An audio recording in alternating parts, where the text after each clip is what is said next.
La FIA présente ses projets pour résoudre le problème des pneus pluie. Alors, nous voulons réduire les pulvérisations. C'est pas une tâche facile, nous ferons le prochain test de réduction des pulvérisations au printemps avec l'aide de Ferrari.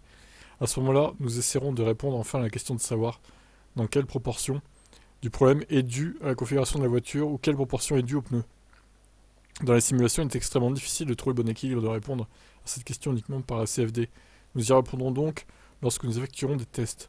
La FIA et Pirelli ont testé un prototype de solution de passage de roue à Silverstone plus tôt cette année, mais celle-ci s'est avérée inefficace pour réduire la quantité des projections avec les specs actuels des pneus.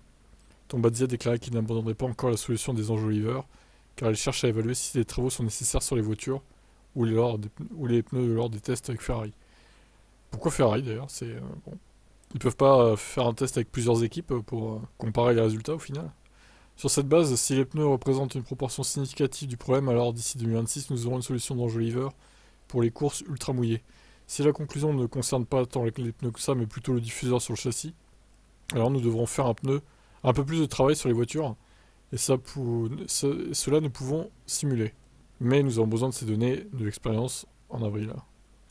En plus des tests par temps de pluie, la FIA prévoit également de faire rouler des voitures mulées pour les tests des pneus 16 pouces à l'avenir. Nous discutons actuellement avec les équipes au sujet des voitures mulées pour tester les pneus de 16 pouces. Ceux-ci sont un peu plus simples, cette fois parce que les voitures de génération réglementaire 2021 seraient assez difficiles à modifier pour mettre ces nouvelles jantes et pneus.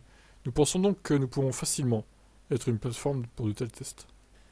Ok, d'accord, bon. Alors ils nous ont bassiné avec les pneus 18 pouces comme quoi c'était une révolution et tout. Au final, ils les gardent quelques années et puis après il y a eu l'échange quoi. D'accord, intéressant, intéressant.